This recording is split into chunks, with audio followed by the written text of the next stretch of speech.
Psaume 138, verset 8. L'Éternel agira en ma faveur. Éternel, ta bonté dure toujours. N'abandonne pas les œuvres de tes mains. Tu es peut-être au milieu d'une tempête et tu crois que tout le monde t'a oublié. Mais sache que l'Éternel est pour toi et qu'il a déjà parlé pour toi.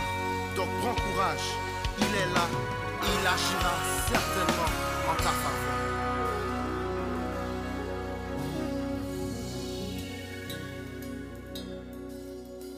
Peu importe ce qui m'arrivera,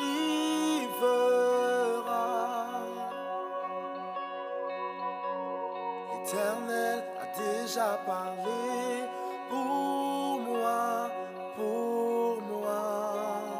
Ses promesses non ne failliront pas.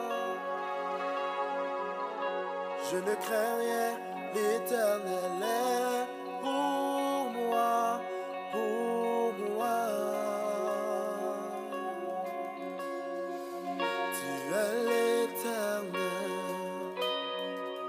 tu es l'Éternel, tu es l'Éternel, et tu agiras en ma faveur. N'importe ce qui m'arrivera, L'Éternel a déjà parlé.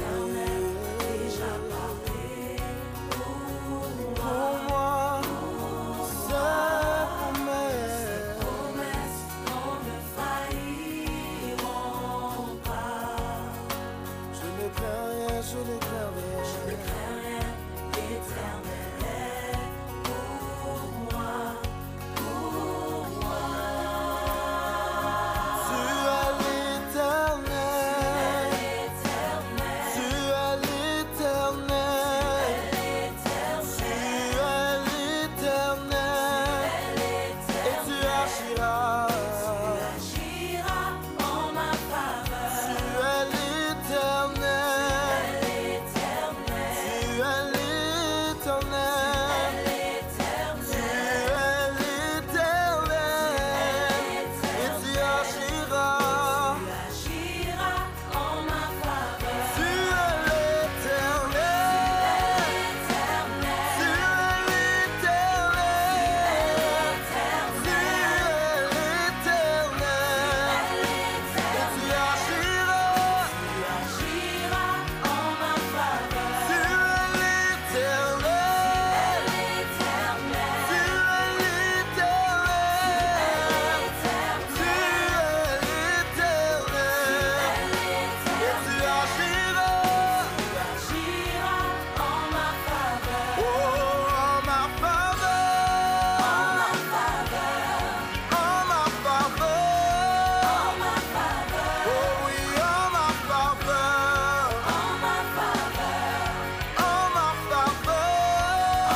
mélodie, tu m'entoures d'un chant d'amour,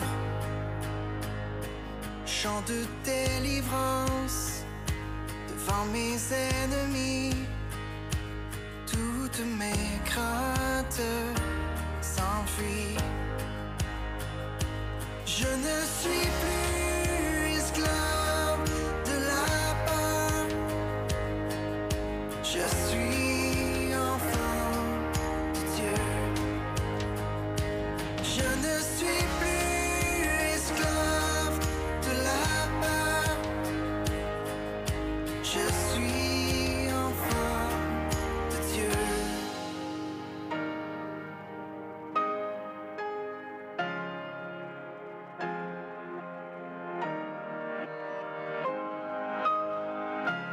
Avant ma naissance, tu m'avais choisi, appelé par mon nom. Tu m'as adopté, je suis de ta famille. Ton sang coule dans mes veines. Je ne suis plus esclave de la peur. Je suis enfant de Dieu. Je ne suis plus esclave de la peur. Je suis enfant de Dieu. Je ne suis plus esclave de la peur. Je suis enfant de Dieu. Je ne suis plus esclave de la peur. Je suis enfant de Dieu.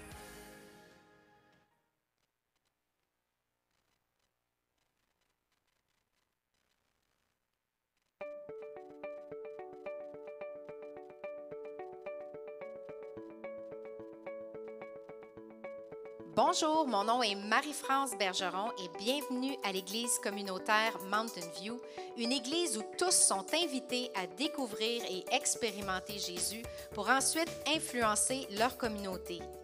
Pour ceux de vous qui sont nos invités pour une première fois, sachez que nous sommes un groupe de croyants passionnés par une foi en Jésus. Comme vous pouvez le constater, nous sommes également multigénérationnels. Les gens associés à notre Église sont à différents niveaux dans leur parcours de foi et notre désir est que chacun soit rencontré dans son besoin spirituel. Vous allez découvrir que nous sommes une Église qui aime chanter et proclamer la parole de Dieu. Alors, bienvenue à cette célébration. Bon matin, bienvenue à l'église communautaire Mountain View. Vous allez bien? C'est beau de vous voir. On est plusieurs. Ce matin, il fait beau, pas trop chaud, pas trop froid. Bienvenue. Est-ce que vous êtes prêts de passer un bon moment dans la présence de notre Papa Céleste ce matin? Je voulais faire quelque chose d'un peu différent. Au lieu de commencer avec un chant vite, je ne sais pas pourquoi on commençait tout le temps avec un chant vite, là, mais je voulais qu'on puisse vraiment prendre un moment personnel avec Dieu ce matin, un moment intime avec lui. Donc, on va commencer. Le premier chant, c'est « Mon Dieu d'amour, me voici devant toi pour te demander un souffle de joie ». Alors, ce matin, si vous vous sentez faible, si vous vous sentez triste, c'est quelque chose qui se passe dans votre vie, on va commencer avec ce chant-là, puis tout va changer.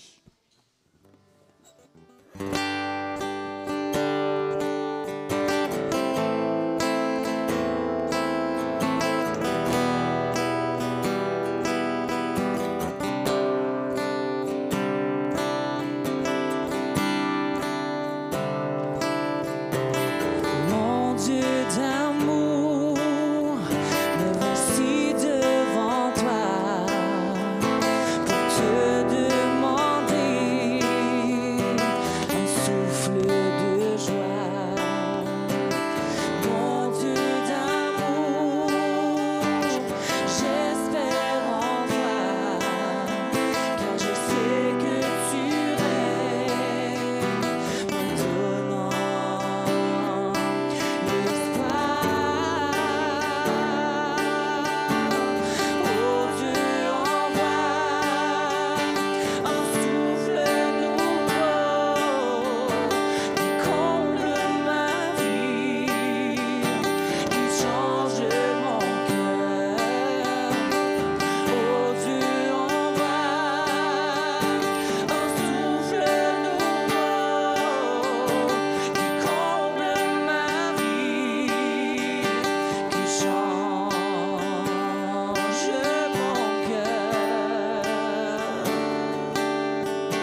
l'immensité de ta grandeur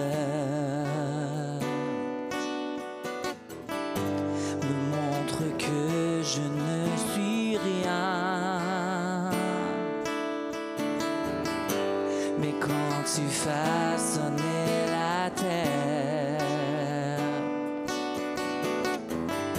j'étais déjà près de ton cœur. Tu m'aimais avant que je sois. Et pour moi tu as tout donné. Toi seul pouvais me libérer.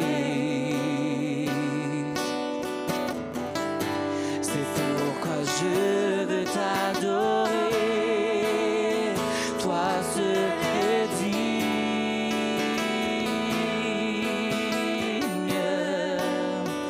de recevoir louange et gloire pour l'éternité. Toi seul est digne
présence. Hein?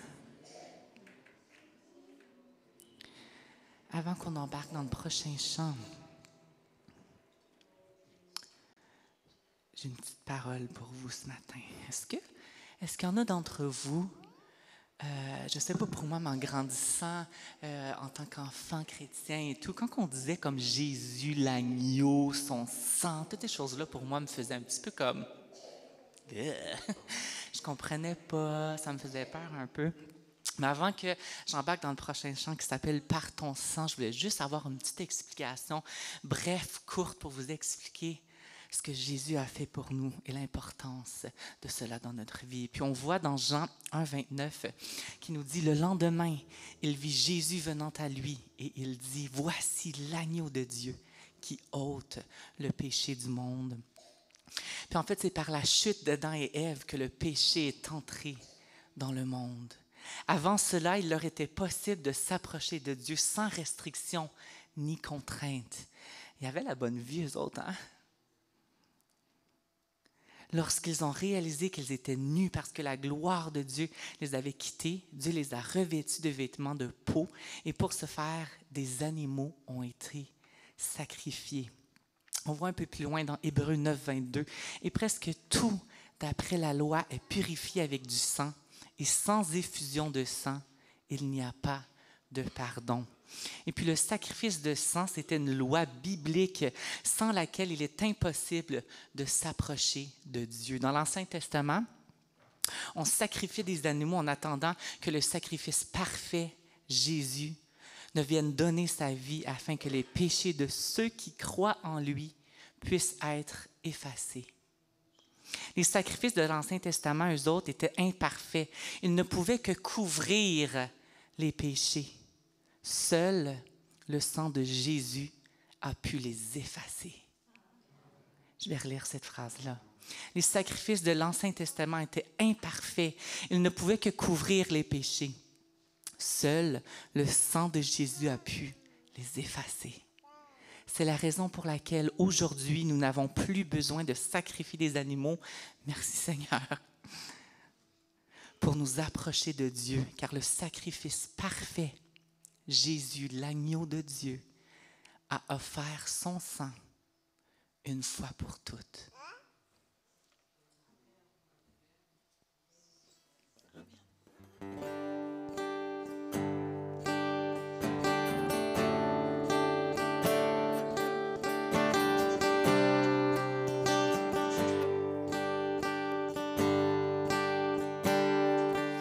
Par ton sang, tu nous sauves, par ton sang, tu nous délivres, par ton sang, nous sommes libres d'entrer dans ton saint lieu.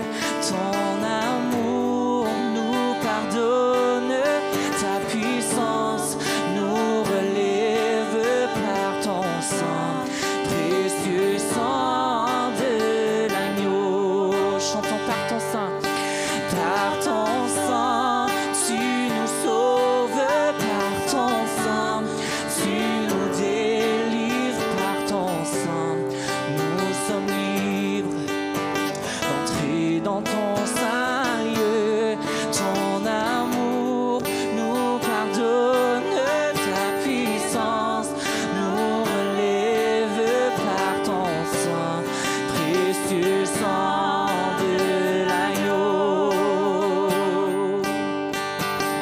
Notre Père céleste, agneau précieux de Dieu, nous courons devant toi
va pour nous en tout temps, entouré de tous les anges. Et je prends plaisir à savoir que tu es couronné vainqueur, mon secours et mon défenseur, mon ami et mon sauveur. Par ta grâce je vis, j'existe pour t'adorer. Quand j'entends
Jésus, tu entré en fait du monde.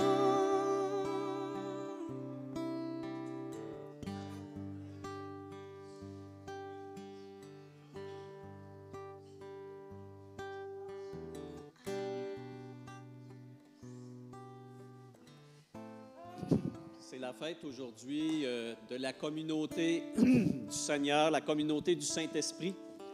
C'est son anniversaire parce qu'on célèbre la Pentecôte aujourd'hui à travers le monde, à ce moment extraordinaire où des disciples individuellement, de bons suiveux de Jésus, dans le bon sens, sont devenus tout à fait autre chose. Parce que Jésus, lorsqu'il a quitté, il a dit à ses disciples, il a dit à ceux-là, les 120, il leur a dit, je m'en vais, mais je vais vous envoyer une puissance, le Saint-Esprit de Dieu. Et là, ça va exploser. Mais ce qu'on sait également dans le livre des Actes des Apôtres, chapitre 2, c'est que cet Esprit Saint-là, il a fait une communauté. Il a créé une communauté. Et là, ils ont été ensemble, non seulement par le lien commun des croyances, par le lien commun de la relation qu'ils avaient avec Jésus, chacun d'eux, mais ils ont fait corps ensemble parce que maintenant, même Jésus, par son esprit, les reliait ensemble en un seul être. Et c'est ce que Paul dit, le mystère de Dieu, c'est ce mystère du corps du Messie, le corps du roi sauveur qui est formé de l'amalgame de tous les disciples. Alors nous sommes ensemble, non seulement un rassemblement, on n'est pas qu'un rassemblement, nous sommes une famille. Nous sommes la famille de Dieu et c'est l'Esprit Saint qui a créé cela au moment de la Pentecôte. Le repas du Seigneur est d'ailleurs un signe remarquable de ça et le même apôtre Paul a indiqué ceci dans sa première lettre aux Corinthiens. Il leur dit « La coupe de bénédiction que nous bénissons n'est-elle pas la communion au sang du Messie? Le pain que nous rompons n'est-il pas la communion au corps du Messie? Mais puisqu'il y a un seul pain, nous qui sommes nombreux, eh bien, nous formons un seul corps. Nous formons un seul corps. Un chrétien seul n'est pas complet. Un chrétien seul n'est pas complet. Un chrétien doit absolument être associé, lié d'une manière ou d'une autre à d'autres membres de la famille de Dieu pour faire corps avec eux. Tu trouves ton identité dans l'ensemble, pas par rapport à toi-même essentiellement. On demande souvent, Seigneur, que veux-tu que je fasse? C'est sûr que le Seigneur veut qu'on aime les autres. Il nous met automatiquement en relation, en service avec les autres. Alors ce matin, nous allons prendre, contrairement au premier usage qui a été fait, évidemment, une part du pain et une part là, du fruit de la vigne. C'est-à-dire, il n'y aura pas un seul pain qui va être distribué parmi nous ou une seule coupe à laquelle nous allons tous boire. Pour des raisons d'hygiène, évidemment, de nombre, on les a dissociés. Mais c'est important de comprendre qu'on témoigne par la part que nous prenons au geste que nous posons ce matin, nous témoignons de notre insertion dans le corps du Messie, dans la collectivité. C'est un geste collectif que nous posons. Et il est essentiel, d'ailleurs, c'est là qu'était le débat de Paul par rapport aux Corinthiens, il est essentiel de distinguer, quand on dit discerner le corps du Messie, dans le repas du Seigneur, ce n'est pas juste le fait de comprendre que le pain représente son corps brisé, que le fruit de la vigne représente son sang versé.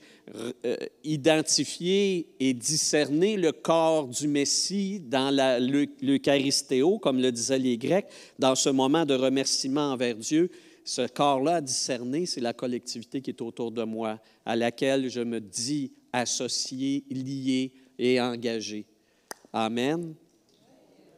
Amen. Alors, je vais inviter les personnes qui sont préposées pour la distribution à s'approcher. Comme Paul lui-même l'avait reçu par révélation, et non pas parce qu'il y assistait lui-même à ce dernier repas-là. Paul nous dit que Jésus prit le pain, le matzah, et puis ce pain sans levain, il le brisa et dit, « Ceci est mon corps, ceci est mon corps, rappel de mémoire et de foi qui est brisé pour vous. Faites ceci en mémoire de moi et mangez-en tous. » Et ensuite, il prit le fruit de la vigne et il dit, « Ceci est mon sang.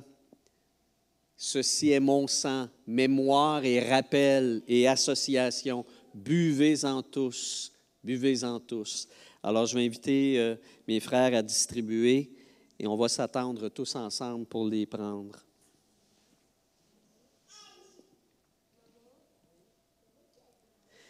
J'aimerais vous lire un texte d'Hébreux chapitre 10 qui est magnifique et que je veux mettre ce matin en lien aussi avec ce repas que nous prenons ensemble, repas de rappel et d'engagement de foi. Et ça, c'est en lien avec ce qu'André nous a dit avant le chant. Il est écrit dans Hébreux chapitre 10, « Ainsi, frères et sœurs, nous avons, par le sang de Jésus, l'assurance d'un libre accès au sanctuaire. » Je répète, « Ainsi, frères et sœurs, nous avons, par le sang de Jésus, l'assurance d'un libre accès au sanctuaire. Cette route nouvelle et vivante, il l'a inaugurée pour nous au travers du voile, c'est-à-dire de son propre corps. De plus, nous avons un souverain prêtre établi sur la maison de Dieu. Approchons-nous donc avec un cœur sincère, une foi inébranlable, le cœur purifié d'une mauvaise conscience et le corps lavé d'une eau pure. Nous avons, par le sang de Jésus, l'assurance d'un libre accès au sanctuaire. Et j'ai pensé à ce texte-là grâce à André tout à l'heure, quand tu as évoqué le fait que, oui, dans le Jardin d'Éden, ils avaient des meetings, comme ça leur disait, avec Dieu, ils le rencontraient. Puis c'est vrai que c'est un immense privilège. Ils le voyaient, semble-t-il. Ils voyaient Dieu. Était-ce Jésus lui-même? Jésus étant Dieu, on ne sait pas. Là, on pourra débattre de ça sur un nuage un jour. On en jasera avec le Seigneur. Mais une chose qui est claire, c'est que l'auteur de l'Épître aux Hébreux semble nous faire un clin d'œil par rapport à cet accès sans limite.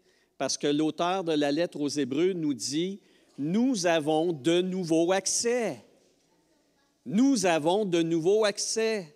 C'est sûr que là, autour de nous, ce n'est pas le Jardin d'Éden, mais dans notre âme et dans notre esprit, par notre foi en Jésus et grâce à lui, nous avons accès à Dieu sans limite, constamment.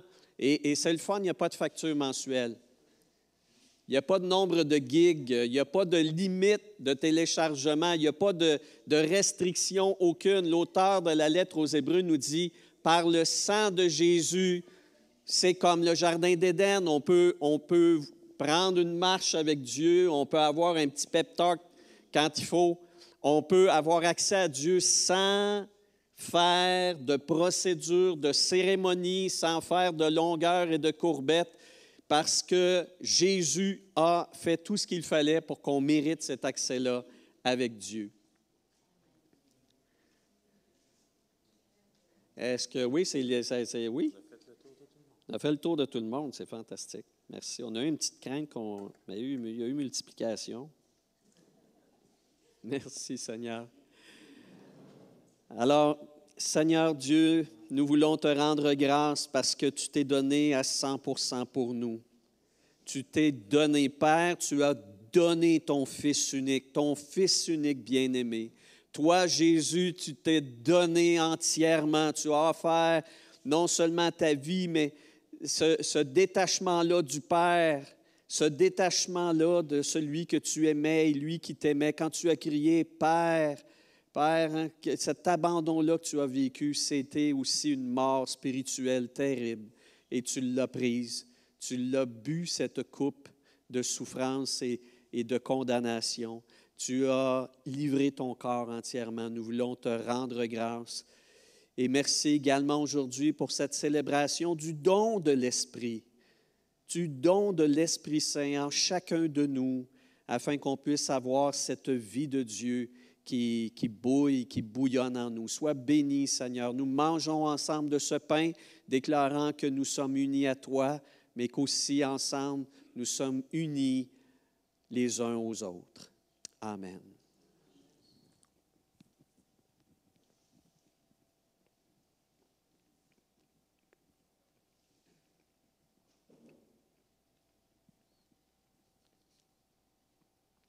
Je vous invite à vous lever.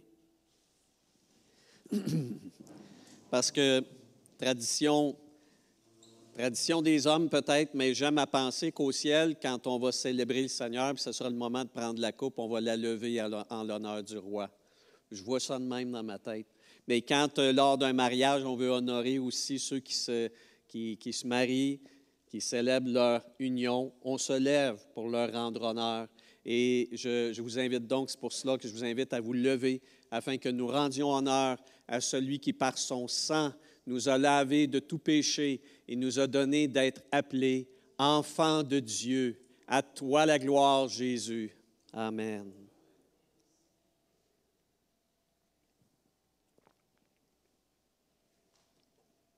Veuillez vous asseoir.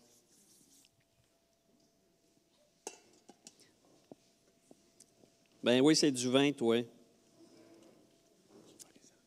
Oui, les enfants, imaginez-vous donc.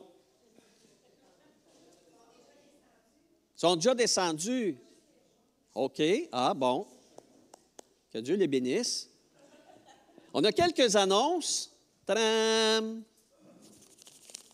Alors, Diane m'a remis un petit papier.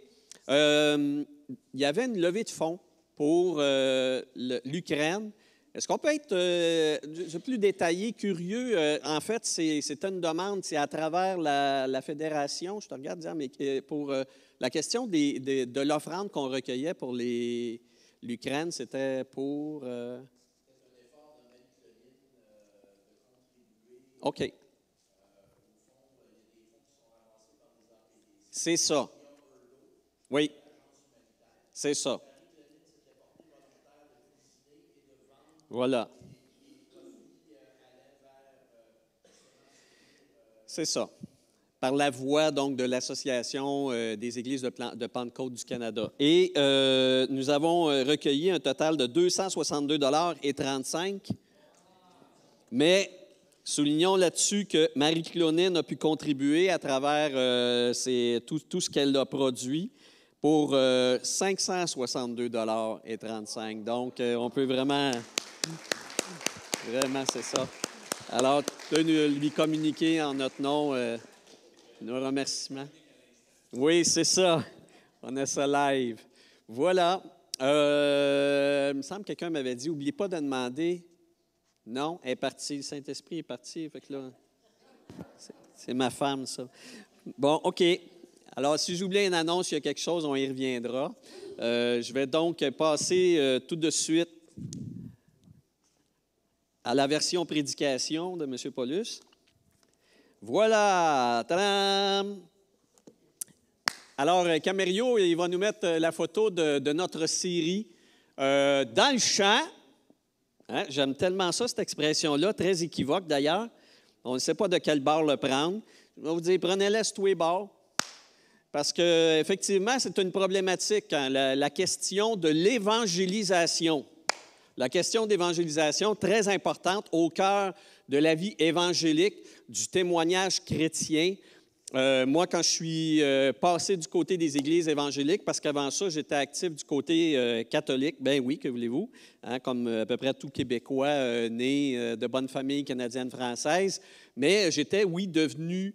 j'avais vécu une sorte de conversion à l'âge de 16 ans dans le mouvement catholique et je faisais partie de groupes d'études du Nouveau Testament, des rencontres à toutes les semaines, prières, neuvaine au Cap-de-la-Madeleine aussi, que voulez-vous. Mais bon, je pratiquais, j'avais vraiment vécu une conversion après une vie d'adolescence tout à fait adolescente, n'est-ce pas?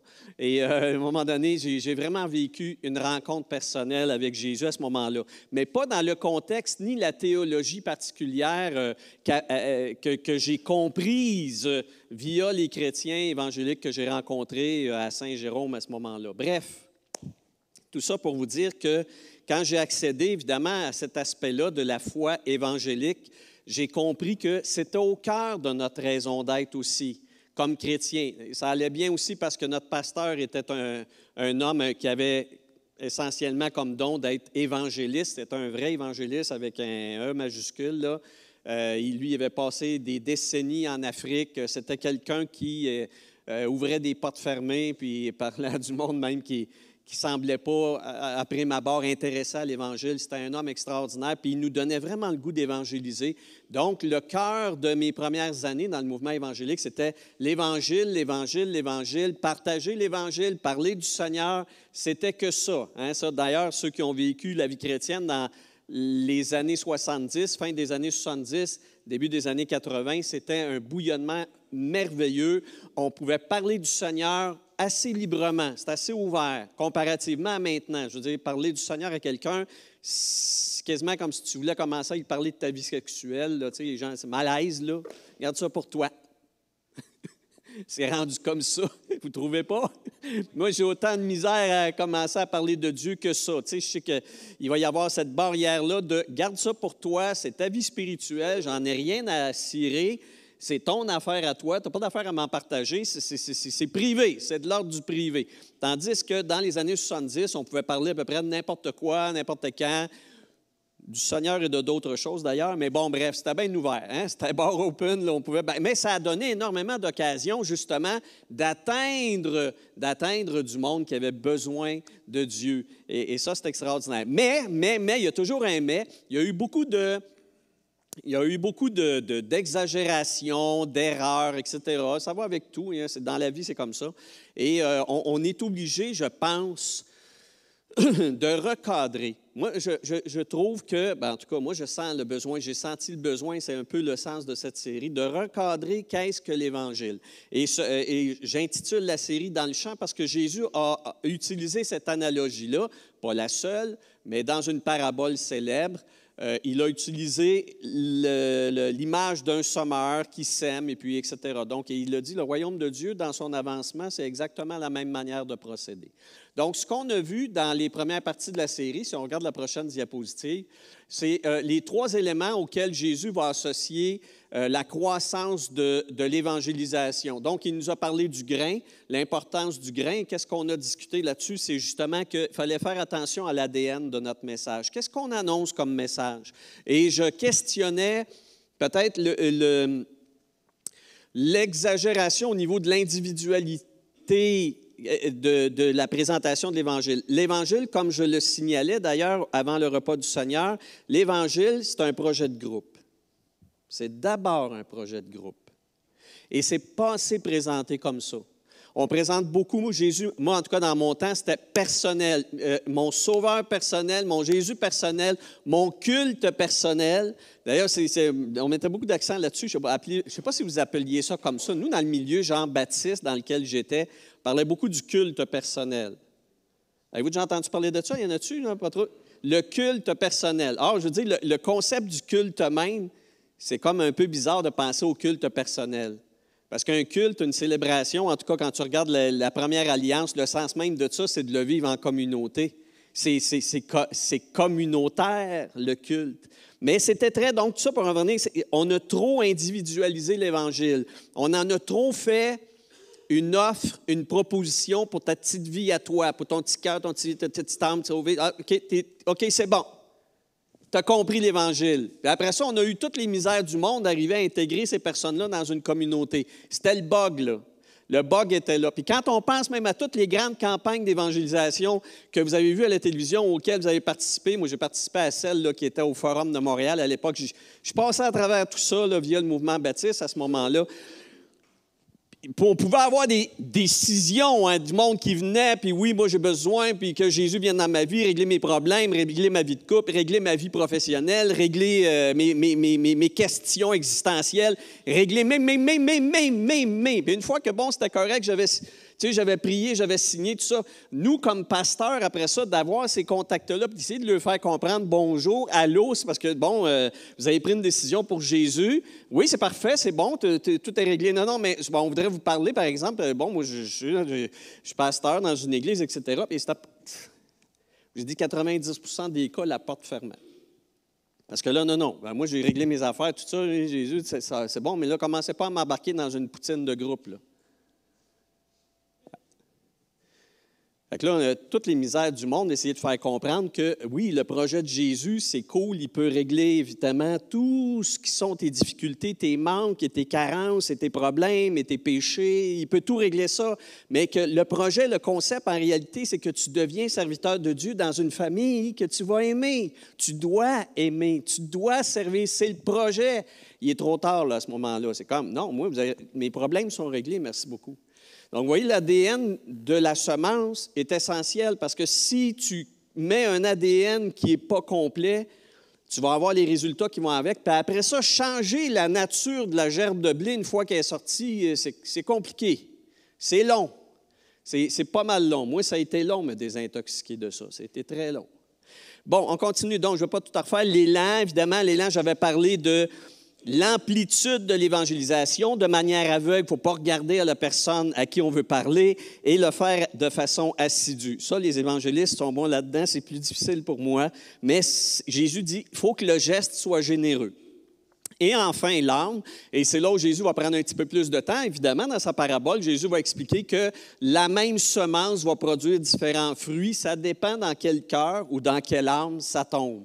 Donc, ça dépend de la personne. Et elle peut lever rapidement, mais ça ne veut pas nécessairement dire que la personne a compris quelles étaient toutes les implications, notamment les épreuves. Ce n'est pas parce que ça lève rapidement que la personne répond aussi qu'elle ne risque pas de dévier puis de faire un crash, de faire un crash parce que dans le fond, elle est allée jouer dans des... En tout cas, il y a l'attrait de ceci, puis l'inquiétude de manquer quelque chose, etc. Donc, on a vu ça dans les semaines précédentes. Vous pouvez écouter les messages sur la page web, là. Je ne vais pas recommencer ça. Mais donc, cette semaine, on va parler du fruit. Que sont les fruits? Jésus explique que ceux qui enfin vont passer à travers les pierres et les épines et qui vont donc faire plus que germer, mais qui vont croître et produire du fruit. Jésus mentionne que les fruits, ça dépend. Il y en a qui vont en produire 30, d'autres 60, d'autres jusqu'à 100.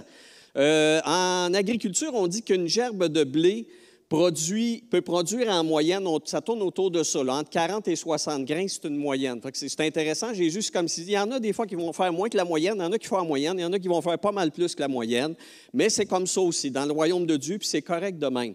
D'ailleurs, l'apôtre Paul, concernant la productivité de ta foi, va dire que chacun regarde à lui-même, puis produisez en fonction de la grâce qu'il vous a accordée. Arrêtez de regarder le voisin puis de vous comparer. Hein, j'en fais pas assez, lui, il en fait plus. Oh, moi, j'en fais plus que bien du monde. Paul, il dit, regarde à ta vie, regarde à toi-même, à ce que Dieu te demande de faire, puis fais-le. Un point, c'est tout. Hein? Fait que dans le fond, la maturité, c'est relatif à chacun. On produit de façon différente. Puis Jésus n'a pas dit que le grain qui produisait 30 ou l'autre qui en produisait 60 était minable par rapport à celui qui en avait 100. Il a juste dit, il y en a qui font 30, il y en a qui font 60, il y en a qui font 100, puis c'est correct comme ça. Ils sont tous dans leur royaume, puis ils ont fait ce qu'il y avait à faire. C'est bon de même? Bon, je ne vais pas trop m'étendre là-dessus sur la question de « j'en fais-tu assez ». La question qui est pour moi plus importante, c'est donc évidemment la question que sont les fruits. Je voudrais qu'on réfléchisse en regardant des textes, c'est assez intriguant. Donc, Jésus dit, à un moment donné, toujours en parlant des fruits, c'est dans le sermon sur la montagne et c'est dans la conclusion. Après avoir enseigné, on arrive à la fin du sermon sur la montagne et Jésus va être un peu plus caustique, érodant, acide. C'est dans le sens, OK, c'est beau, là, vous pouvez trouver ça intéressant, tout ce que je vous dis, le royaume de Dieu dont je vous parle, mais voici, là, je vous place devant un danger qui est réel. Et on connaît ce texte-là dans Matthieu 7, mais je reviens là-dessus parce que Jésus parle du fruit. Jésus dit, « C'est donc à leurs fruits que vous reconnaîtrez les loups. » Et il dit d'ailleurs, il y en a qui vont se ramasser devant moi et qui vont dire, « N'avons-nous pas... » Oups, je peux regarder là, ça va aller mieux. « N'avons-nous pas prophétisé? N'avons-nous pas chassé des démons, Seigneur? N'avons-nous pas fait beaucoup de miracles en ton nom? » Et ça, c'est intéressant, cette courte liste-là. 3 éléments quand même assez importants. Je pourrais même dire dans le milieu de Pentecôte, c'est quand même quelque chose, moi, quand si on veut adhérer au mouvement pentecôtiste, de tout cœur d'ailleurs, parce que la Pentecôte, c'est crucial. Vivre la Pentecôte, c'est essentiel.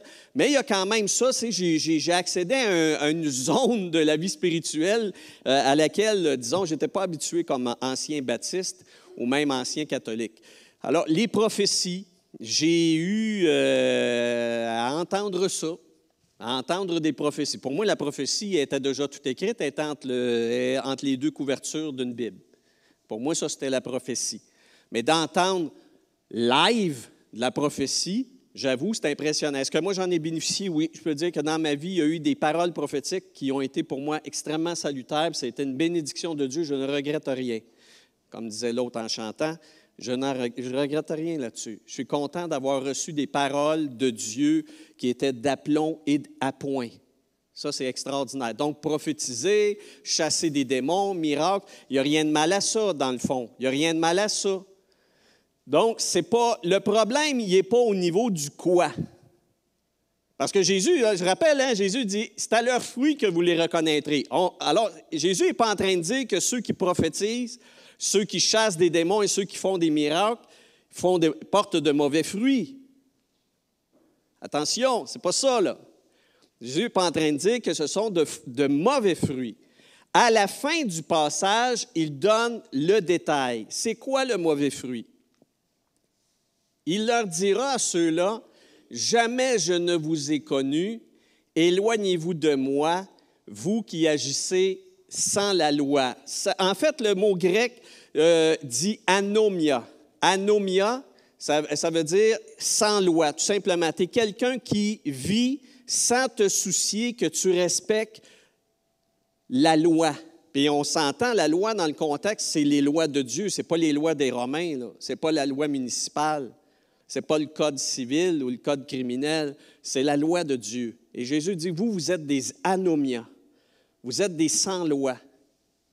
Vous vivez sans respecter les lois de Dieu. Et c'est ça le fruit.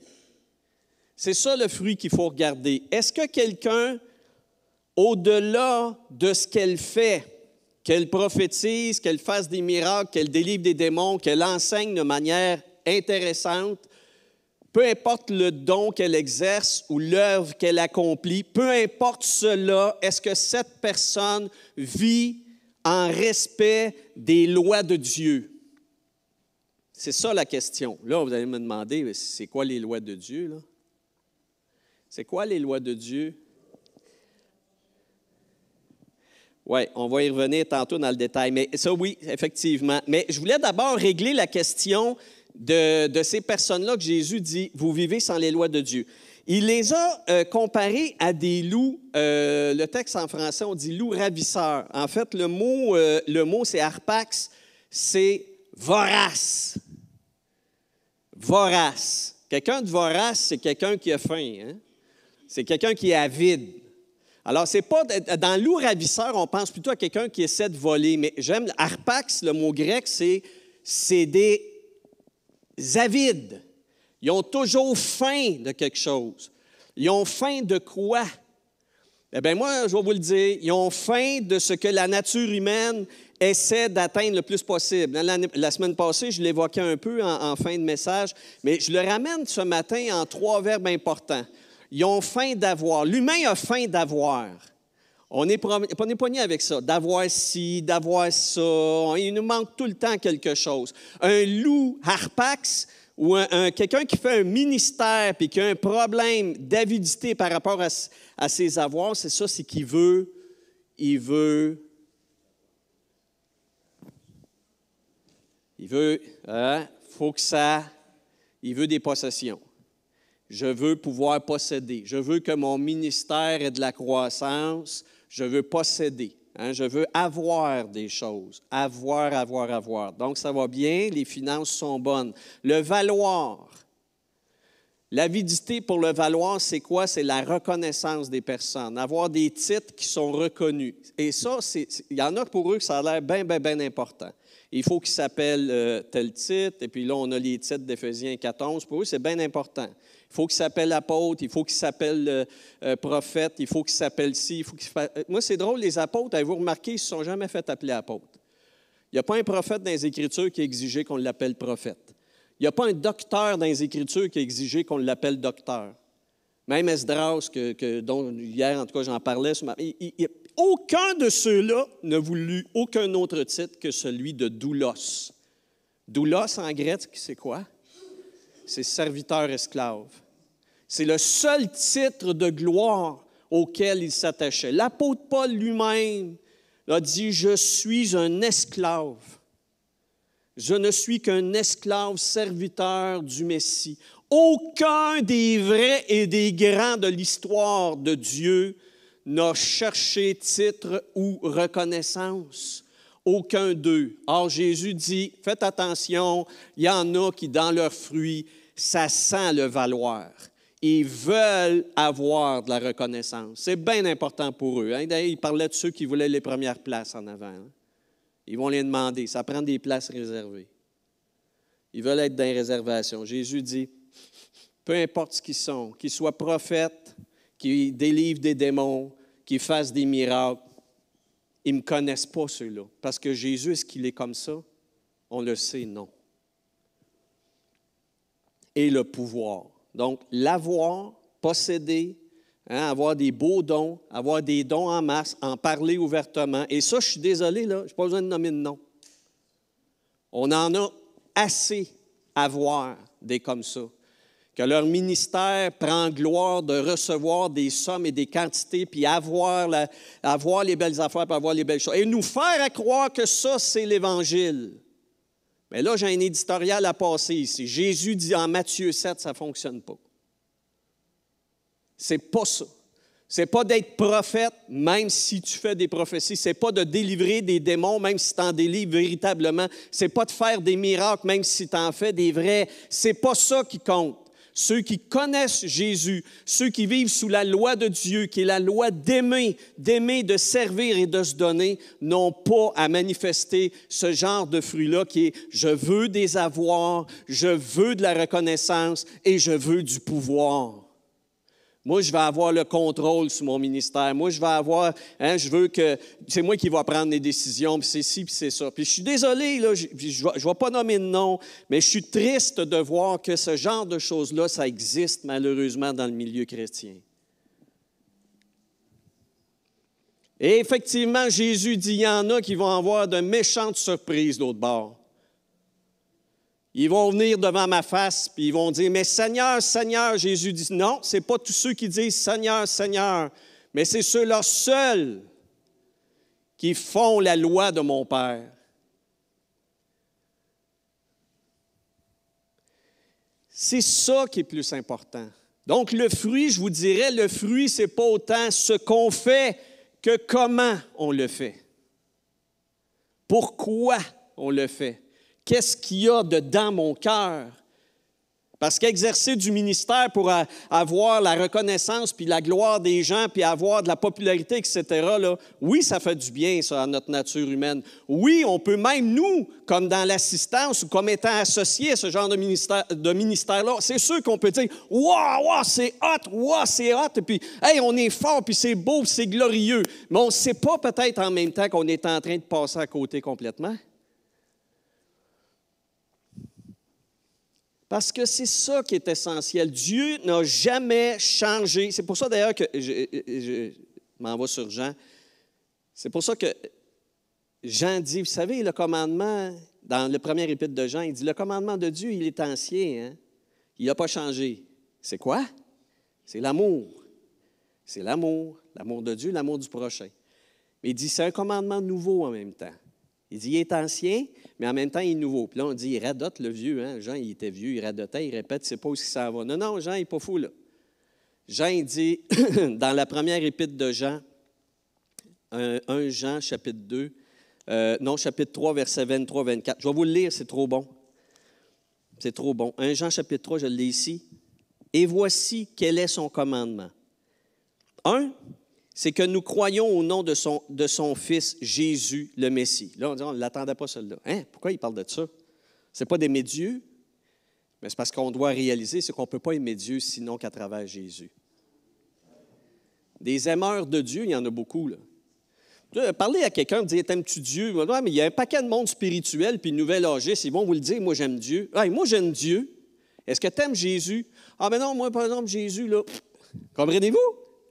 C'est pas tout de dire « Ah, t'aimes-tu Dieu? Ah, t'aimes Dieu? Ah, c'est un aimant Dieu. C'est beau, il aime Dieu. » Non, non, est-ce qu'il aime Jésus? Est-ce que Jésus, c'est son sauveur? C'est son seul intermédiaire entre Dieu et les hommes? Ah non, ça, par exemple, Jésus, c'est trop restreint. Non, moi, j'aime Dieu à ma manière. Désolé. Ça ne marchera pas. Donc, vous voyez, c'est intéressant. Jean dit, attention, le commandement, il n'a pas changé. Il faut continuer à aimer Dieu. Mais il est nouveau. Pourquoi? Parce que tu ne peux pas aimer Dieu en dehors de Jésus. Oh boy, là, tu dis, hop! Il vient d'en pogner une, là. Et il continue. Il dit, c'est quoi le deuxième? Parce qu'effectivement, il y en avait deux, aimer Dieu, aimer son prochain. Et il dit de nous aimer les uns les autres comme il nous l'a montré. Puis ça, Jésus, un moment donné, quand il était dans l'intimité avec ses boboys, là, il leur a dit, la norme de l'amour, c'est pas la tienne. Tu ne vas pas aimer ton frère comme toi, tu aimes à l'aimer. Savez-vous comment vous allez aimer vos frères et sœurs? Comme moi, je vous ai aimé. Ah oui? Jusqu'à la mort? Oui, peut-être. Peut-être jusqu'à la mort. Vous allez vous aimer les uns les autres comme moi, je vous ai aimé. Pas comme toi, tu vas le décider. Oui, c'est nouveau, ça. Hein? Oui, c'est nouveau. C'est ancien, mais c'est nouveau. C'est vécu différemment. Mais Jean, quand même, va nous faire... il va nous donner un peu d'air parce que là, on va étouffer, on va dire « Je ne suis pas capable! » Et il termine, il dit « Celui qui garde ses commandements demeure en Dieu et Dieu demeure en lui. Et nous reconnaissons d'ailleurs qu'il demeure en nous comment? Par l'Esprit qu'il nous a donné.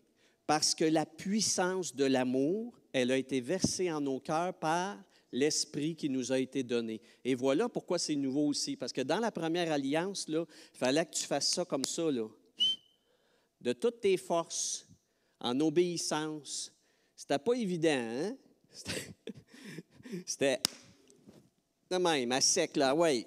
Fais ton possible. Je ne suis pas capable. Bon, bien, va au temple, fais des sacrifices. Puis, il est où, André? Puis, il est rendu là. C'était spécial, dans la première alliance. Tu évoquais ça un petit peu. C'est comme, mais nous, là, c'est la grâce de Dieu qui nous donne d'aimer et de se donner. Si tu dis, je ne serais pas capable, tu as absolument raison. Donc, je ne le fais pas? Non. Donc, tu demandes la puissance de l'Esprit. C'est là que ça devient important, la Pentecôte. C'est là qu'on comprend la Pentecôte. Ouais, la Pentecôte, on ne fête pas tellement ça. Erreur. C'est l'aboutissement, c'est l'accomplissement du projet. Le projet ne peut pas s'accomplir sans la puissance du Saint-Esprit. Et ça, voyez-vous, des fois aussi dans notre présentation d'évangélisation, c'est comme on oublie ce bout-là. Ne trouvez pas? Moi, en tout cas, je l'ai oublié souvent.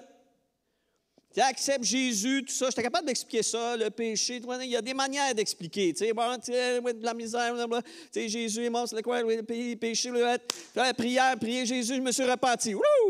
OK, c'est bon. Y a-tu parlé du Saint-Esprit? Ah. Un moment donné, il va en entendre parler. Un moment donné, s'il va dans une église, il va se le faire dire. Dans la bonne, d'ailleurs, qui parle du Saint-Esprit, évidemment. Mais bon. Allô? On passe à côté, là. Parce qu'il ne peut pas vivre la vie chrétienne s'il ne sait pas comment marcher par l'Esprit. Ça, là, c'est incroyable. Ça, là, moi, je le rappelle, là, éditorial encore de M. Paulus. On ne parle pas assez de comment marcher par l'Esprit. Être faberglasté par le Saint-Esprit, ça, ouais, des fois, on en parle. Tu sais, ouais, le Saint-Esprit va te toucher, l'onction, double onction, triple onction, j'ai entendu ça, là. Tu sais, c'est comme... Club sandwich du Saint-Esprit. Tu sais, c'est comme, oh, tu vois, tu sais, ah, viens ici, imposer les mains, paf, ça tombe à terre. J'ai tout vécu ça, moi, là. Moi, à un moment donné, quand je suis rentré dans le mouvement, j'ai dit, hey, moi, là, je veux tout le menu, là. Je veux tout manger, j'ai tout vécu, ça. Tomber, faire tomber les autres, recevoir des affaires, ah ouais, chaud, tout, j'ai tout vécu ça. Mais en sortant de là, ça ne veut pas dire que ma vie a changé, je m'en suis rendu compte assez vite. Tu embarques dans le char, tu te fais couper par un imbécile, les triples onctions ne marchent pas. C'est pas, ça a débarqué, ça n'a pas été long, tu sais. Ou tu sais, tu t'embarques dans la voiture, puis il y a une discussion avec ta conjointe, puis ça y est, tu sais, ça prend pas une demi-heure là, que le feu, puis là, il est ailleurs. Vous trouvez pas? Tu sais, faire des appels, vivre des affaires, des moments de gloire, tout ça, je ne peux pas renier ça, je ne peux pas dévaluer ça. Mais en même temps, quand l'Écriture me dit « marche, Christian, par le Saint-Esprit », c'est pas pareil que ça, là, voyez-vous? Ça ne fonctionne pas à dire « viens, là, on va viens. » Non! Pas plus que quand je dis à quelqu'un qui veut accepter Jésus, de dire, gars, on va juste faire une prière ensemble, et puis bon, gars, répète après moi si tu veux, puis bon, les péchés, puis là, Jésus est mort pour moi sur la croix, puis là, j'y crois, puis là, Jésus est au ciel, puis là, Jésus nous pardonne. C'est tout vrai, ça. C'est tout vrai. Je ne méprise pas ça, c'est tout vrai. Mais en même temps, même après que j'ai tout fait cette prière, puis je dis à la personne, crois que tu es enfant de Dieu maintenant. Oui, oui, oui. Est-ce que la personne est devenue parfaite? Non! Il va falloir qu'elle apprenne à marcher dans la vie chrétienne. C'est la même chose avec le Saint-Esprit. Tu peux recevoir une onction. J'ai reçu comme on dit dans le milieu, des downloads. Tu sais, j'ai reçu des choses extraordinaires, mais je vais être très franc avec vous. Est-ce que ça a changé tous mes comportements, puis mes petites tendances mauvaises, puis mes petits péchés mignons, puis etc.? Non, pas nécessairement. Est-ce que je suis devenu un saint homme tout de suite après ça, puis je ne partais pas à terre? Non. Alors, qu'est-ce qu'on conclut? On conclut que, regardons ça. Il y a du travail à faire constamment. Il faut continuer.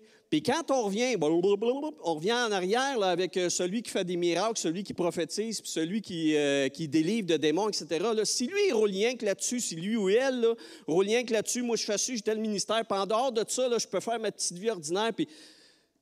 Puis moi, c'est correct parce que, bon, tu sais, gars, je fais des choses extraordinaires par la grâce de Dieu. Est-ce que ça suffit? Non, ça ne suffit pas. Parce que si tu n'aimes pas comme Jésus a aimé, si tu n'aimes pas Dieu, si tu ne marches pas dans ta vie privée, comme dans ta vie de couple, comme dans ta vie dans ton char, celle-là est dure, dans la vie dans ta voiture, partout, si tu ne marches pas et ne vis pas dans l'Esprit de Dieu, dans l'amour des hommes et de Dieu, il y a un problème. Je ne suis pas en train de vous dire que ça soit tout le temps 100%, mais l'important, c'est d'être conscient de ça. Ceux qui se ramassent devant Jésus et disent « Qu'est-ce que c'est ça, cette affaire-là? J'ai fait des miracles, qu'est-ce que c'est ça? » C'est qu'ils ont oublié. Jésus dit « Tu étais sans la loi de Dieu. » Tu ne fonctionnais pas par l'amour de tes frères et sœurs. Ce n'était pas ça qui te grandait. Ce n'est pas ça qui te motivait. Tu étais plutôt dans le « Wow! » Vous allez vivre des moments extraordinaires. Wow! Ça ne sert à rien, ça. C'est du nuage, c'est de la crème fouettée. C'est pas nourrissant, franchement, tu sais. Non, mais c'est vrai, c'est le fun de la crème glacée, mais tu ne vis pas une vie avec ça. En tout cas, bon, vous avez le droit de ne pas être d'accord. Qu'est-ce qu'il dit après ça? Les fruits.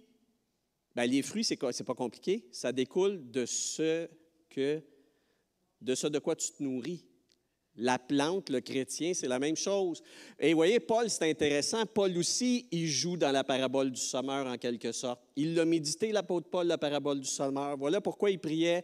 Il dit, moi, je prie pour que vous soyez puissamment fortifiés par l'Esprit dans l'homme intérieur, de sorte que le roi sauveur habite dans vos cœurs par la foi, afin que vous soyez enracinés. Ah, tiens, regarde. Et fondés dans l'amour. Il a bien médité sa parabole, lui-là. Là. Le fruit vient de où? Il vient de quoi tu te nourris. Le bon fruit, c'est le fruit de l'amour. Et on continue. Parce qu'il faut faut que j'avance là un petit peu. Alors, les fruits découlent de ce qui nous alimente, et ce qui doit nous alimenter, c'est l'amour. Contrairement à cela, Paul, dans l'Épître aux Romains, dit ceci: « Lorsque nous étions livrés à notre propre nature », je vais y revenir dans quelques instants, cette expression-là, « livrés à notre propre nature, les passions pécheresses, c'est-à-dire qui manquent le but de Dieu, justement, agissaient dans nos membres, dans notre être, de sorte que nous portions des fruits qui mènent à la mort. » On s'entend ici, ce n'est pas la mort physique, c'est la mort spirituelle et éternelle. C'est pour ça que je le spécifie. Bon, le mot original pour l'expression en haut, là, « livré à notre propre nature », c'est compliqué. Parce que, dans le fond, le texte original en grec est très simple. Paul dit « sarx », c'est « dans la chair ». Bon, moi, là, les premières années de ma vie chrétienne, on était tous sur si vous avez connu la Bible seconde 1910, là, on était tous là-dessus. C'est assez littéral comme traduction, mais en même temps, on fait toutes sortes de conclusions. On arrive à des conclusions, on disait « dans la chair ». Oui, ça vient de la chair, c'est dans la chair ci, la chair là, la chair là. Moi, à un moment donné, c'est comme, de quoi on parle là? C'est quoi la chair? La chair. Bon, puis là, même avec ça, des fois, il y a une sorte de mépris de l'être humain, dans sa nature. En fait, c'est un concept ici. C'est une image, je vous dirais, qui est énorme, là. Et elle est traduite maintenant de plus en plus dans les nouvelles traductions par propre nature ou nature pécheresse. Bon, moi, j'ai mis propre nature. En fait, donc, ce qu'on comprend ici, puis avec les exemples que je vous disais tantôt, avec les notions avoir, je veux valoir quelque chose, je veux avoir de la reconnaissance, je veux du pouvoir, c'est ça la chair. Ça n'a pas rapport avec ta masse musculaire, là. Ça n'a pas rapport avec ça. Ça a rapport avec l'humain dans sa manière de penser et de fonctionner. Ça, la chair, si tu veux savoir c'est quoi, tu ouvres ta TV, tu vas le voir. C'est ça, la chair. Jean, il nous a simplifié ça. Il dit c'est la personne qui vit par convoitise tout le temps. La convoitise de la chair, d'ailleurs, il en parle, c'est-à-dire de répondre constamment à tes besoins. La convoitise des yeux, hein? Je veux avoir. Et l'orgueil de la vie. Moi, je vaux de quoi, moi? Hein? Je vaux de quoi? C'est drôle, vous voyez, Jean, c'est pas compliqué. Jean fait de la psychologie moderne, mais il le disait dans des termes qui sont ceux de son époque. La convoitise de la chair, la convoitise des yeux, l'orgueil de la vie. Jean, il dit, quand tu marches de cette manière-là, c'est clair que tu ne marches pas dans l'œuvre de Dieu. Tu n'es pas en Dieu. Tu n'es pas dans la vie de Dieu. Tu n'es pas dans la loi de Dieu. Tu vis selon un système avec lequel l'humanité avance présentement. Ils ont besoin de ça. C'est drôle, je fais une pause commerciale. Il y a eu une série récemment là, sur les hormones féminines. Là, j'oublie son nom. Hein? Oui, automénopause. C'est excellent, ça, hein? C'est ça. Je ne peux pas en prendre d'hormones, par exemple. Là. Mais celle qui a fait cette série-là, j'ai un blanc de mémoire, là, elle s'appelle Véro. C'est ça, Véro. Elle est bien contente. Et je la trouvais super, moi, dans son attitude. Elle a été interviewée à la télévision par, j'oublie qui, là. Puis lui, il a dit, tu dois être contente des résultats de ça. Mais elle a dit, oui, je suis contente. Je suis contente pour la médecin qu'elle a aidée. Je suis contente pour les femmes. Mais le gars, là, l'intervieweur, il ne lâchait pas le morceau. Savez-vous ce qu'il a dit? « Hey, tu dois-tu sentir que tu as du pouvoir? » Moi, j'écoutais ça, je me disais, ben voyons donc. C'est tellement humain, ça, là. Lui, il est tellement dans la nature humaine. Puis elle-même, elle a été comme surprise. Elle dit, pourquoi tu me dis ça, pouvoir? Je n'ai pas voulu avoir du pouvoir. Non, il dit, écoute, tu fais une série comme ça, puis le gouvernement va changer sa loi à cause de toi.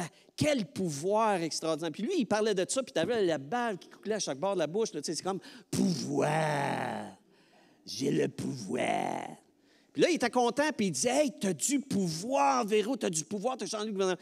Puis j'étais content de voir qu'elle n'est pas embarquée dans son train. Elle a dit, pour moi, c'est pas important. Veux-tu faire de la politique, Véro? Veux-tu faire de la politique, le pouvoir? Puis elle a dit, non. Elle a dit, j'ai pas de prétention à la politique, j'ai pas le goût de faire ça, c'est pas mon affaire de toute façon.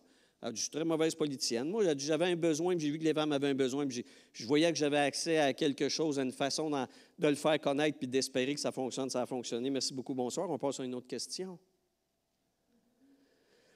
Bravo. Parce que aussi, l'humain est capable de se rendre compte que ça n'a pas de sens. Tu ne vis pas rien que pour le pouvoir. Mais en même temps, comprenez-vous l'image de ça? Je vous le dis, là, quand la Bible dit avoir besoin, avoir le goût, puis triper sur le pouvoir, là, c'est ça la nature humaine. Vous me suivez? Quand on dit la chair, là, c'est ça. La chair, c'est ça. C'est cette soif d'avoir une puissance, un contrôle, de pouvoir, tu sais, quelque chose. Puis c'est naturel en l'humain. Puis il faut faire attention quand on a des feelings comme ça, même s'ils sont peinturés à la Seigneur Jésus. Tu sais, avec Jésus, on a le pouvoir de ça. Me dire, hey, c'est pas sûr, là. Moi, il y a eu toute une gamme là, dans les 5 dernières années où on parlait de ça, là, le pouvoir que le Seigneur nous donne, mettons par la prière ou des choses comme ça, le valoir, nous sommes des enfants, nous sommes des fils et des filles de Dieu, et à cause de ça, on a des droits, on a de l'autorité, puis etc. Mais, oui, je suis d'accord, mais tout ça sous sa souveraineté, s'il vous plaît. Tout ça sous sa seigneurie. Même Jésus, dans le jardin de Gethsémani, il a dit, « Père, si tu peux enlever la coupe, ça ferait mon affaire. Mais non pas ce que je veux, mais ce que tu veux. » Parce que si Jésus avait exercé l'intercession, comme des fois nous sommes invités à le faire, mes frères, mes sœurs, on serait dans notre péché encore aujourd'hui. Parce que Jésus, il ne serait pas passé par la croix, ça n'y tentait pas, pantoute. Il n'a pas eu ce qu'il voulait. Il a eu ce que Dieu voulait. Il a eu ce que Dieu voulait. Un point, c'est tout. Puis ça, donc, même si on a, entre guillemets, de l'autorité en Jésus, même si on est assis dans les lieux célestes en Jésus le Messie, ça ne fait pas de nous des seigneurs. Ça ne fait pas de nous des seigneurs. Ça ne fait pas qu'on peut, comme ça, juste au nom de Jésus, paf, puis pif, puis pouf, un instant. Faut être un peu plus humble, je pense. Hein? Oui, pour revenir à notre véritable état de serviteur de Dieu.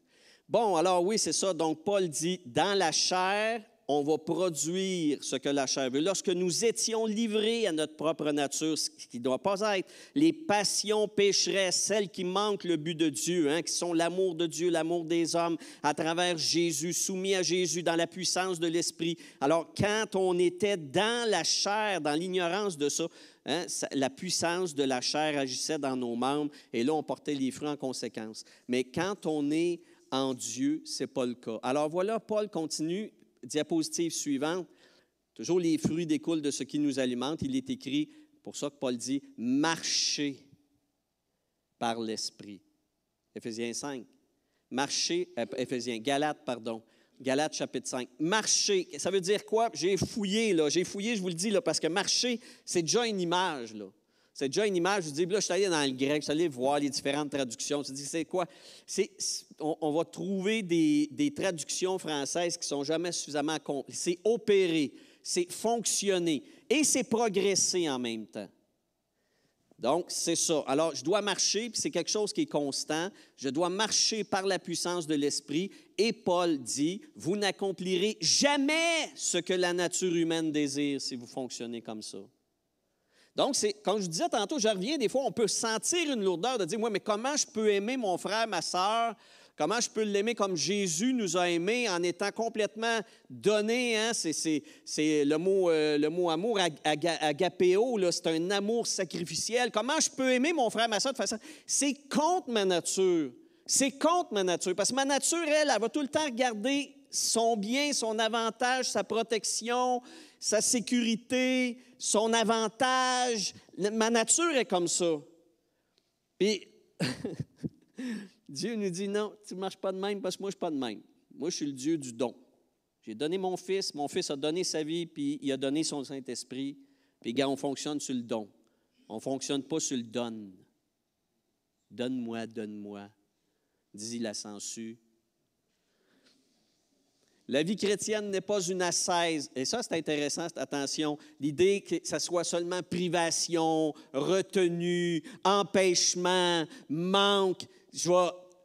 Moi, j'ai eu un temps de ma vie chrétienne où j'étais justement dans les mouvements plus catholiques, puis même dans le milieu évangélique dans lequel je côtoyais, c'était très ascétique. Tu n'as pas le droit de ça, touche pas à ça, mange pas ça, bois pas ça, fais pas ça, va pas là. Il me reste quoi, là? Attends le ciel. OK. Puis d'autres.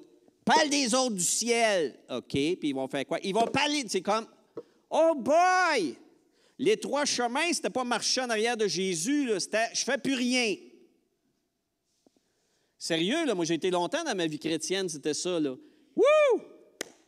Wow! C'est comme, j'ai plus rien. C'est pas ça. Ça, là, en passant, c'est le bouddhisme. Hein? Le Bouddha, c'était sa théorie. Bouddha disait, il y a un problème dans la vie. Vous savez, d'ailleurs, il y a beaucoup de chrétiens, largement, qui aiment aussi le bouddhisme. Il y a même des frères chrétiens qui ont écrit sur le bouddhisme. Des Bouddha, il avait compris, lui. Bouddha, il avait compris. Bouddha, c'est un chum à Jésus. Je ne suis pas d'accord. Mais le bouddhisme ressemble à ça. C'est-à-dire, il y a un certain christianisme qui adhère à la pensée de Bouddha. Bouddha dit, le problème dans la vie, savez-vous c'est quoi? Bouddha dit, le problème, c'est le désir. Ah oui, c'est comme dans la Bible. Ben oui, c'est comme dans la Bible. Le problème dans la vie, c'est de désirer. Alors, Bouddha dit, la solution pour ne pas désirer, tu t'en vas dans le désert ou en dessous d'un arbre ou dans un monastère, puis tu ne fais plus rien. Tu ne parles plus à personne, tu manges le minimum, puis quoi? Tu attends de mourir, c'est tout. C'est ça le bouddhisme. C'est comme, tu vois, là, les moines bouddhistes se promènent, ils n'ont rien sur le dos, là, ils sont partis avec leur drap de lit, là, puis je niaise, là, mais bon, ils n'ont plus rien, puis ils se promènent avec un petit pot, puis ils vont manger le riz qu'ils vont recevoir, puis ils sont dans la privation. Ils ont d'ailleurs, ceux qui sont vraiment pratiquants, ils n'ont pas de vie sexuelle, le sexe, c'est pas bon. Donc, pas de sexe, pas d'alimentation, pas de bons repas, pas de vin, pas de ci, pas de ça, pas de ça. Puis il y en a qui disent, ah, Bouddha, il a compris. Il y a des chrétiens qui disent ça, Bouddha, il a compris. On dit, ben, toi non plus, tu n'as pas compris. Parce que la vie chrétienne, c'est une vie d'abondance, ce n'est pas une vie de disette. Oui, mais là, si je me lâche dans l'abondance, non, mais il faut que tu comprennes c'est quoi la vie chrétienne, puis l'abondance qui est celle de Dieu. La vie chrétienne est opération et action. Je puise dans la puissance de l'Esprit. D'ailleurs, Paul dit, je ne l'ai pas mis à l'écran, Romains 8,13, « Si par la puissance de l'Esprit, vous faites mourir les actions du corps humain, vous savez, vous allez vivre selon Dieu. » C'est vivre selon Dieu. C'est de l'abondance. Alors, il faut comprendre c'est quoi. La vie chrétienne, ce n'est pas une vie de privation, c'est une vie d'abondance dans la puissance du Saint-Esprit. Puis je dois accéder à ça. Alors, les fruits, on termine, prochaine diapositive. Combien de ces fruits sont pris? Ah oui, ça, c'est intéressant. On termine avec ça. Petit exercice. Vous connaissez Éphésiens 5, 22, là? Quant aux fruits de l'esprit, c'est amour, joie, paix, patience, bonté, bienveillance, foi, douceur et maîtrise de soi. Si vous savez compter, il y en a 9. Combien de ces 9 fruits de l'esprit s'exercent dans l'individualité?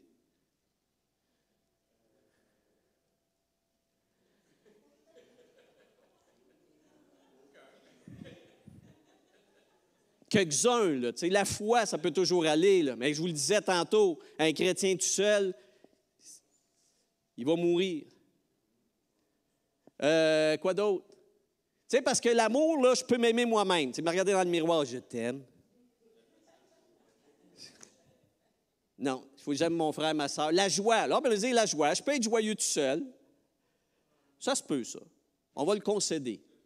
La paix, bien là, si je suis en paix, c'est parce que je n'ai pas de problème. Avec qui? Bien, avec les autres. En tout cas, la paix, tu la trouves justement dans une relation paisible. Je veux dire, c'est plus gagnant dans l'expérientiel avec les autres. La patience, c'est la même chose. On va dire, mais là, la patience, peut être patient envers moi. Oui, envers moi-même, ça va, là, généralement. Là. C'est les autres. Il y a un auteur qui a dit, l'enfer, c'est les autres.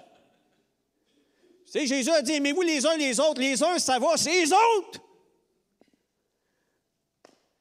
Puis c'est ça le fruit de l'esprit. Vous voyez, le fruit de l'esprit nous active dans le relationnel.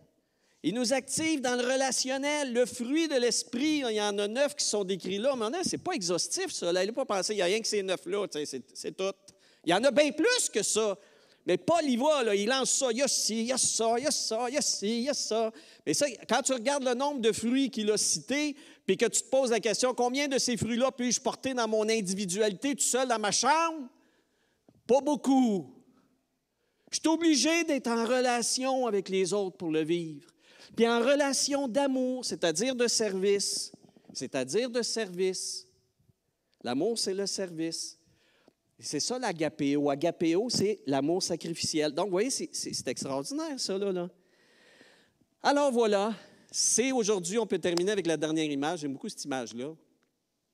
C'est ça, le chant de Dieu. Ça, c'est le chant de Dieu. Ça, c'est toi, puis moi, puis l'autre. L'autre, il est là aussi, hein?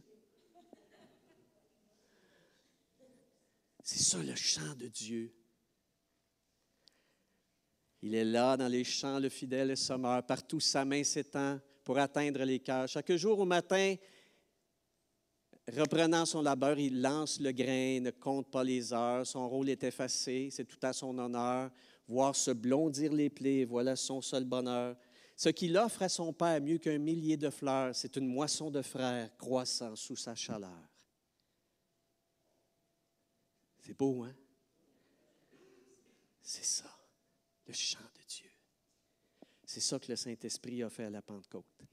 Alors, des fois, on pense Pentecôte, puis on pense à toutes les manifestations qui se sont produites. Le parler en langue, le bruit, le vent, le don des choses extraordinaires. Puis ils sont là, mais on ne s'extasie pas devant le véritable miracle. Le miracle de Dieu, c'est ça. Ça, c'est un miracle. Aimer ceux qui ne méritent pas tout le temps. Aimer ceux qui sont difficiles. Servir, descendre de mon piédestal, de mon estrade. Et puis aimer les autres, puis être leur serviteur. Pas être le titre un tel, le pasteur, le prophète, l'apôtre, Alouette. C'est pas ça. C'est aimer humblement, sans vouloir avoir de popularité, comment est-ce qu'on dit ça, de review, là, sans être vu même. C'est pour ça que ça va être trippant au ciel. On va voir un paquet de monde dont on n'aura jamais entendu parler. Puis ils vont être dans les premières places. Ils vont dire, c'est qui celle-là? Moi, je ne cherche pas. Non, gars, ici, voyez, qu'est-ce qu'ils font là? L'histoire n'en a jamais parlé. Jésus, lui, les a connus. C'est pour ça que Jésus dit, retirez-vous de moi, vous, je ne vous connais pas. Parce que Jésus fonctionne à l'amour du don, hein, l'amour du service, l'amour de l'abandon de soi-même, tout en s'aimant, en étant bien avec soi-même, parce que tu ne peux pas aimer les autres si tu ne t'aimes pas, ça c'est bien sûr, mais l'amour. Et mes frères et sœurs, la fête du Saint-Esprit, il faut que ça soit ça, il faut que ça soit la fête de l'amour. C'est la fête de l'amour. Amen. Amen. Levons-nous.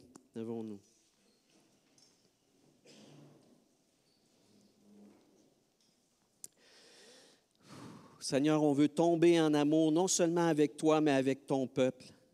Nous voulons tomber en amour avec ta famille à toi, avec tes frères, tes sœurs.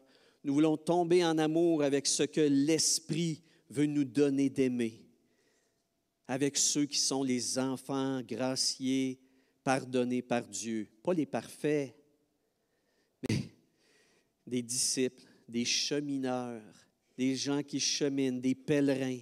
Seigneur, nous voulons les aimer comme toi tu les aimes et nous donner à eux, à être serviteurs et servantes. Répands sur nous encore aujourd'hui une grâce, une onction d'amour. Seigneur, moi je t'ai demandé toutes sortes d'onctions, tu le sais. Là, on a toutes sortes de listes d'onctions. Seigneur, nous voulons l'onction d'amour. Celle que tu as déclarée que tu déversais en tous ceux qui étaient les tiens. Dieu a déversé dans nos cœurs l'amour. Toi qui nous aimes, ô Dieu, répands ici parmi tes enfants cette onction-là essentielle et vitale pour tout enfant de Dieu, pour tout serviteur de Jésus. Seigneur, nous voulons t'aimer toi, mais aimer aussi nos frères et nos sœurs. Nous voulons aimer le monde, même si personne ne le mérite, ni même nous-mêmes. Nous voulons aimer parce que tu nous aimes inconditionnellement. Sois béni, notre Dieu, pour ce que tu es. Sois béni, Jésus, toi qui as rendu les choses possibles. Sois béni, Saint-Esprit, parce que tu répands en nous cette puissance que nous n'avons pas autrement. Sois loué, Seigneur. Opère ton œuvre, qu'à partir d'aujourd'hui où il y a un changement dans nos vies. Il y a une compréhension et il y a un engagement que nous n'avons jamais expérimenté auparavant. Nous le demandons dans le nom de Jésus et nous savons que c'est sa volonté. Et voilà pourquoi nous répondons tous. Amen. Amen. Amen. Soyez bénis, frères et sœurs. Bonne journée de la Pentecôte. Aimons-nous les uns les autres. L'offrande, évidemment, l'offrande. C'est ça que j'avais oublié. L'offrande. Alors, bien, l'offrande, on va mettre le plateau à l'arrière. Il y a un plateau, il est à l'arrière. On peut aller déposer nos offrandes. Que Dieu soit béni pour l'abondance. Amen. Amen.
Ton amour parfait et sans condition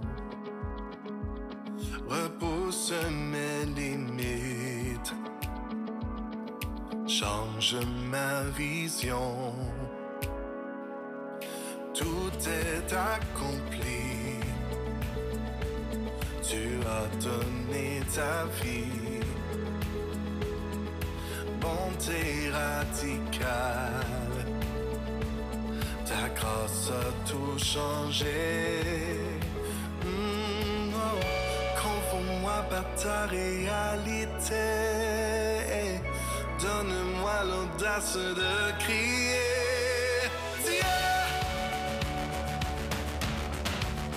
tu pardonnes et tu donnes ta grâce à tous ceux qui ont placé leur foi